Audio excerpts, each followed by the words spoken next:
Hello, I'd like to say a big welcome to all of our Merit finalists. The Merit competition is a great chance to recognise and celebrate outstanding civil engineering achievement. All finalists have shown innovation, teamwork, leadership and disciplined decision-making to even reach this final. You've competed with a large number of teams from around the world and you've excelled against them. This is evidence of real teamwork, and one of the best quotes that I've heard from a past winner was that I didn't realise teamwork was so difficult. And it is perhaps the biggest lesson you will have learned from taking part in this competition. The skills you've used and have been developing in getting to the final, and will use and develop even more in the final, are the skills we need to encourage team management, coordination, delegation, leadership, and decisiveness. These are all crucial skills that you'll need as you climb the ladder to senior positions. You need disciplined decision-making to take the right decisions, getting your colleagues to sign up to the strategy and work effectively to take you forward. Now, in the heat of competition, you should take time to reflect on these skills and not just enjoy the final, but to revel in it. Engineers help people to live safer and easier lives. We decrease the chances of flooding in places in which people live and work. We play an integral part in making sure our infrastructure works for society.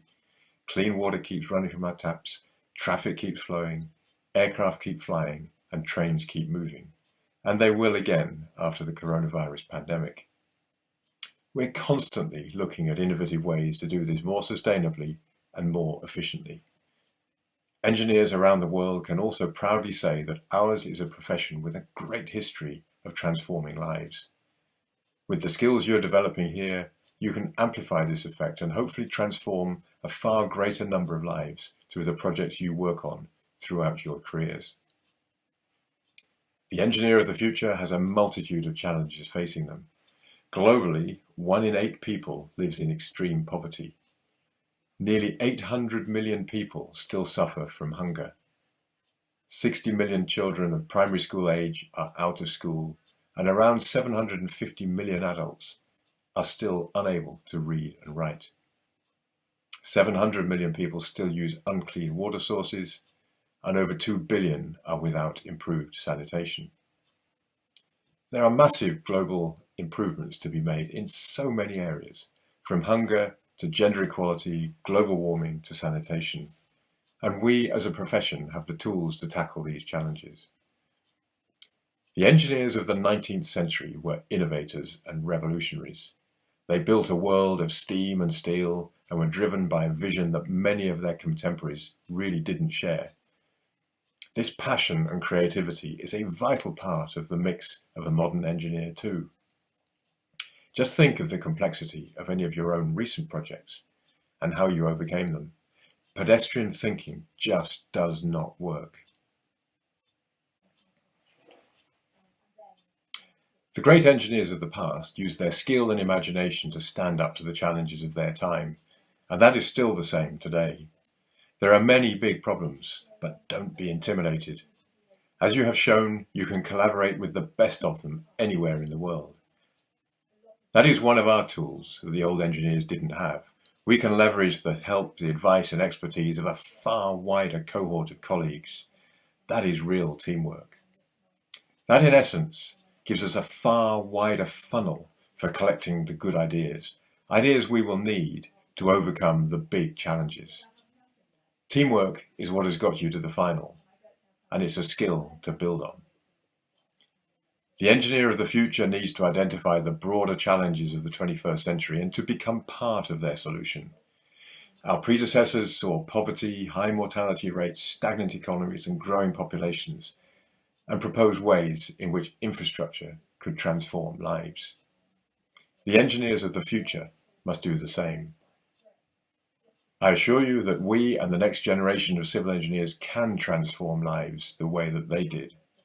Our profession, and by that I mean you, has to think creatively to address the difficulties presented to it. The scope is huge, as are the potential impacts. I hope you're enthused by this and are ready to face these challenges. But more important is your future and the wonderful opportunities we have ahead of us.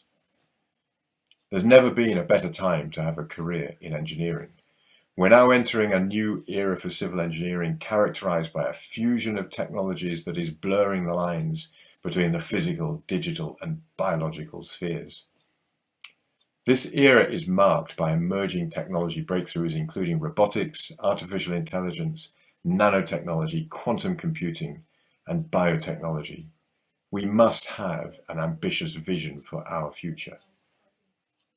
We need to seek out and work with the brightest minds of the next generation. You've already shown yourselves to be capable, and the final will test that even more. So, seize the opportunities that will allow you to fulfill your destiny and make your own meaningful and lasting contribution to the societies in which we live. Good luck to you in the merit final. Hard work, teamwork, leadership, and disciplined decision-making will be needed to win and throughout your careers. Congratulations once again for making the final. And finally, I'd like to record our thanks to the staff of Loughborough University, whose enthusiasm has developed and sustained the merit competition for 30 years. Thank you very much, and good luck.